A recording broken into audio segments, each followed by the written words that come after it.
person that don't like to stay like in a contentment place. Like, I'm okay with moving forward. If that doesn't work this time, I'll try something different. So I'm okay with trying a bunch of different things until something.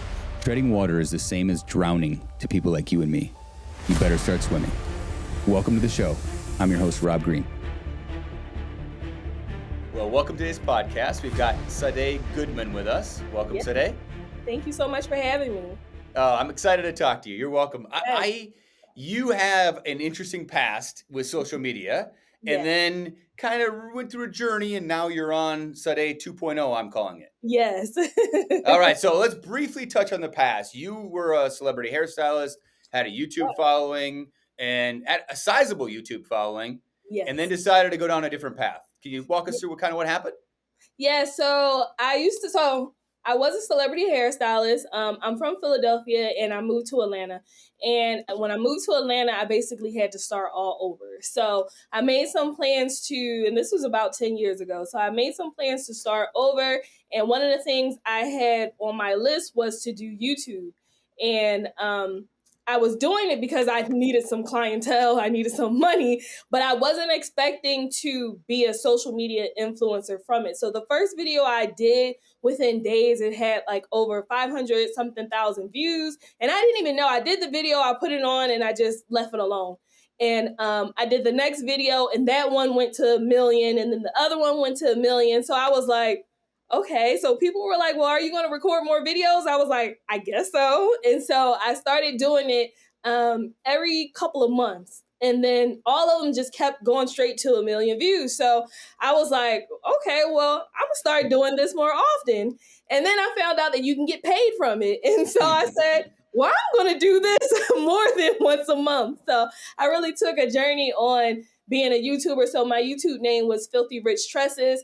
And I had over 500,000 subscribers. And then I had over 100,000 followers on Instagram and some on Facebook as well. And so when I came and had an encounter with God, some things led me one way or another. But to make a long story short, I pretty much let it all go and gave my life to Christ and chose to live a life for Christ. Now, I probably would have done things a little bit differently if I had a different type of environment around me or different type of mentorship or something. I probably would have done things a little bit more differently. But the beautiful part about it is when people come up to me and ask me, should I quit my job? Should I let this go? I say no. I say no, don't do it. It's okay to put some things to the side. But gratefully, God has built my platform back up. He's building it back up. So I love it. I love it. So you were at the height, came back down a little bit. And now, when did you start to get back into it? What time frame to get back into it, start growing it again? So initially I started a page and it was for my daughter. And my husband, he was like, why don't you just turn it into a hair page? So I was like, okay. So still being in the environment that I was in, I was kind of walking on eggshells with it because I was like, I don't know if somebody's going to say something to me or if there's going to be like some kind of weirdness with it. So when I actually left that environment, God really spoke to me and said that you need to start putting yourself out there. Like, you need to start showing your face on the camera, because it was like I was hiding behind the camera. I was kind of like not wanting to be back in social media forefront. And so once I made the commitment to actually put myself on the camera and actually take it seriously, because once I let it go, every single day I would have dreams that I was doing hair. So, and this was happening for about 2 years before I actually said, okay, well, what does this mean, God? What are you trying to show me? And once I started doing it, it just took off. Like, it took off. I wasn't expecting it. So I started in around October of last year. And, I've started with 0 followers, and now I'm a little bit over, I think, 35,000 followers. So I gain about 500 something followers per week. Now, is your focus still YouTube or is it more TikTok?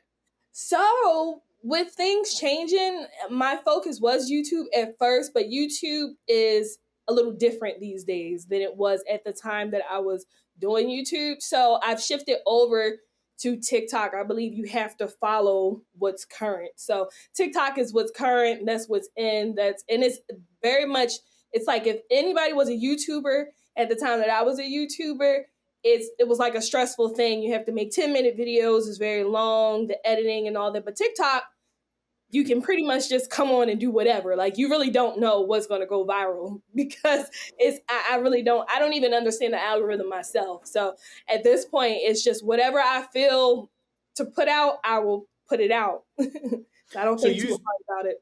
So you started in October of 2023, started putting out content. Mm-hmm. Now, is there a theme to and you got I think you have a couple of accounts, but is there a theme to the business side of it? Is it just hair? Or what's the theme behind it? It's more so beauty content. So everything, like before I used to do just more so like hair content. So now it's more so anything that falls under that umbrella of beauty. So whether it's hair, skin, nails, oral, it doesn't matter. If I feel led to the product or if I really like it, then I'll promote it or I'll do it. But hair tutorials, I think is something that it always gets pushed out there. That's kind of like my niche is hair tutorials. So yeah, so that's kind of like the focus of that particular business. And is it more of do you think about the theme being more educational? Is it reviews of products? What's kind of the theme? Is it TikTok shops? Is it more content oriented? How do you think about it now? So I think before it was more so educational. I think what I like to do is like sneak the educational part into it. So it's like you're watching a video, but I'm teaching you something at the same time, whether it be how to brush your teeth properly or how to do a specific hairstyle properly or how to do something or giving you some kind of tips. So it's like I'm sneaking the educational part into it where I'm not saying, hey, today I'm going to show you how to, like how I used to do before on YouTube, but I still sneak the educational part into it as well as doing TikTok shop. I don't really do the unboxing type of thing too much. Yeah. Reviews. I just share my own personal experience with whatever it is that I'm putting out. Okay, so, and I love this because I've talked to quite a few content creators that are at different stages of their journey in content creation. How has it performed for you? You've got followers, but how has TikTok Shops been for you since you started doing that? Oh, TikTok Shop has been amazing. At first, I feel like since I'm picking back up where I started off, I was like, I did this already. Like, I should be doing a business. I should be selling a product. And it was one particular product that I had got, and I made a video. It was on mouthwash. And I made a video, and that video skyrocketed. I think now it has about like 21 million views. And so in a week, I think it was like almost $20,000 in a week just from mouthwash, like just doing a video on mouthwash. So I said, okay, I will continue to do this. Like I'll continue to do it. I won't just throw it to the side. So yeah, TikTok Shop has been amazing. I think they have it a little bit more regulated because of the things that's going on. So I think it kind of like stunts your creativity in a sense because you can't say certain things now. You can't do certain things. You can't show certain things. So it kind of stunts the creativity a little bit, but it's still an amazing, what is it called? Little side income. Side hustle. Yeah, like a little side income coming in. So I mean, I think 20,000 a week will convince most people to get serious about something. Yes. I think. Can I take a stab at what the product was? I have a pretty good idea. Was it the Guru Nanda? Yes, it was the Guru Nanda, the mouthwash, the oil puller. Yes. Yeah. That popped last fall really hard. It really took up. Trending as well, but yeah. I mean, it blew up out of nowhere last fall. Yeah. That was insane. So, tell me about it. So you're back full speed in the journey now, growing it again.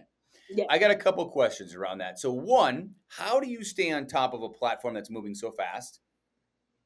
It changes every day, it feels like. So how do you stay on top of it? Honestly, I don't know. How do I stay on top of it?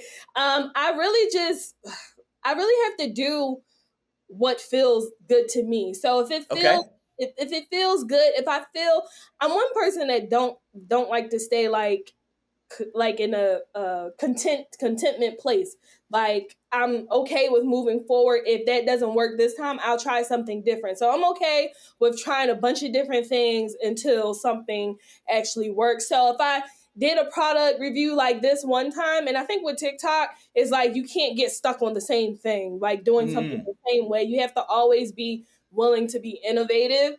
And so I think just being innovative with how I do certain videos or certain content and being okay with broadening it and trying certain things. Like I always say, like, I'm not afraid to like mess up or, oh, you look, stupid doing this. I'm not afraid of that type of thing because you just never know what's going to go viral on TikTok. Like it's the thing that you least expect that goes viral on TikTok. So I guess whatever It feels good. doesn't feel like, yeah, it doesn't feel like there's a blueprint. I mean, I think there's certain No. things you can do that will increase the probability of your success. But Mm-hmm. I haven't spoken to a single person that says you do A, B, C, D, go viral. Like Yeah. some, there's probably some people trying to sell something around that, but it's Mm-hmm. more of like if we do this, this, and this, we have a better chance of Yes. having success. Mm-hmm. And it feels like that you need a lot of discipline. You have to Yes. continuously put out the content to get the results. Yes. Has that been your experience? That's one of the things that I do is I post one video a day. So some people Okay. they do 4 times a day, 3 times. So I do one a day. Sometimes I miss a day, but I notice if you do miss a day, it may slow down your traction to your page. So to be consistent, TikTok likes consistency. So I post one video per day. It doesn't matter what it can be something really quick. It doesn't have to be something super informative. It could be a thought, whatever it is, but I try to post on my business page every single day. So that's something that does aid in it is having the consistency in doing it. Okay, I would love to dig in a little bit of the tactics of it because I own a few brands and we're using TikTok shops. So we're doing outreach and we're getting reached out to by content creators every day. Then we built kind of a process around that to be able to effectively reach out and get samples out, make brand deals, that kind of stuff. How do you, on your side of things, how do you think about interacting with brands? Is it something where you just get DM'd all the time? You get invites, or do you actually go out and find the brand that you want or a product that you want? So that's a great question. Because I think sometimes it can work either way. Now, with me, I have to just let it come to me. If I go and I try to search and I try to reach out, find a brand, all this stuff, it just doesn't happen. I believe in God's timing. So what's going to be meant for me is going to be meant for me. So if I try to go and reach out to a certain brand, it may not happen at that time. And then maybe a few months down the line, that brand may recircle and say, hey, we want you to do X, Y, and Z. So yeah, so I don't reach out to brands. I'm not opposed to it, but for me, it doesn't work well for me. So, but the brands pretty much email me. It's totally different than what I used to do on YouTube. I had to get adjusted to that as well because because it's so many influencers now, it's so like cutthroat, but it's a totally different thing than what I used to do on YouTube as far as like brand deals and things like that. So, yeah. So are you doing brand deals? And just Mhm. for the audience, a brand deal typically is some type of engagement where the brand is paying you either a retainer or a set amount of money per video. Mhm. Or you're probably doing multiples, but are you doing like the traditional affiliate structure where it's a commission structure also? Yeah, so I do the brand deals. Now I do the affiliate structure if it's something that I really like. If it's a product I Okay. really like, if it's something I really want, I'll even buy like the videos that pretty much went viral is something I was like, I'm gonna buy that with my own money. Like I'm gonna go. Got it. I think I reached out to that Guru Nanda and I said, hey, do you offer samples? Nobody ever got back to me. And so I was like, well, let me just go ahead and buy the product because I was really curious about it. Circle when the video went viral. Then you get an email, hey, you see, Hey, Sade, how you doing? How you doing? So yeah. So if it's a product I really like, I'm okay with doing like the affiliate commission. But if it's something that somebody wants me to do and they have like specific requirements and things like that, then I go with a different structure from there. Okay, so I know we're getting in the weeds a little bit, but I'm so fascinating on your side of the table on this. So Mhm. let's use the Guru Nanda example. So this was early on in TikTok shops. I mean, it just had launched, last September, I believe. And this was like October, November, they were blowing up. And the whole affiliate center on TikTok really wasn't as good as it is now. So where did you wanted to get a sample? You're like, I want this product anyway. I'll do a video about it. Did you go to Amazon to buy the product? I did, and I bought it on TikTok Shop. Oh yeah, you bought it on TikTok shops. Yeah, I bought it on TikTok Shop because TikTok Shop would give you coupons and things like that. So okay. Yeah. Okay. Well, the reason I bring that up is I've seen a lot of demand.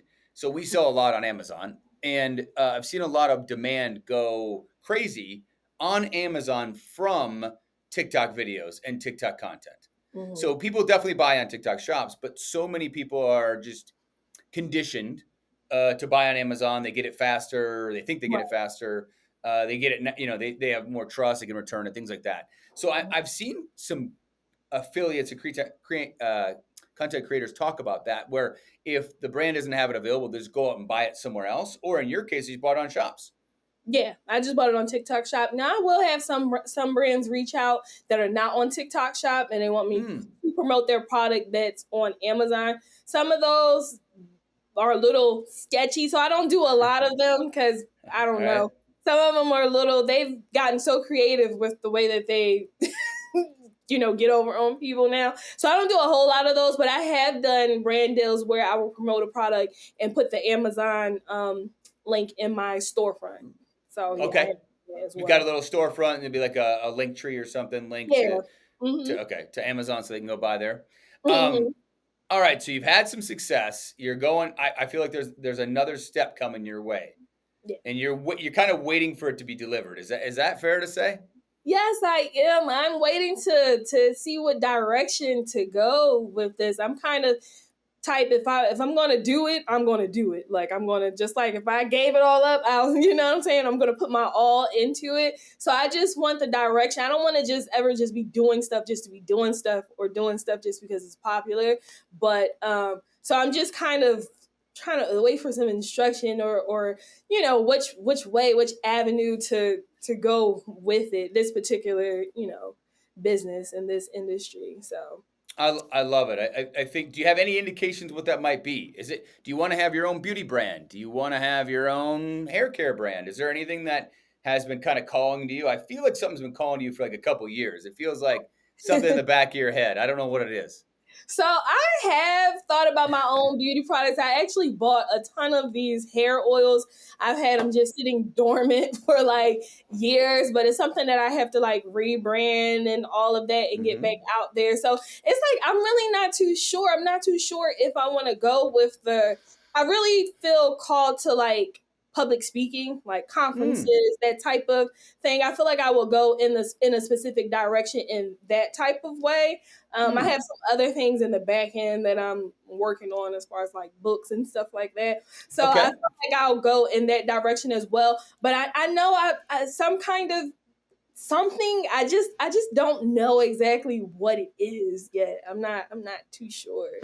Is it something, it sounds like you've got more of an educational leaning and like a teaching kind of, that's what it feels like to me, just the little time we've been talking.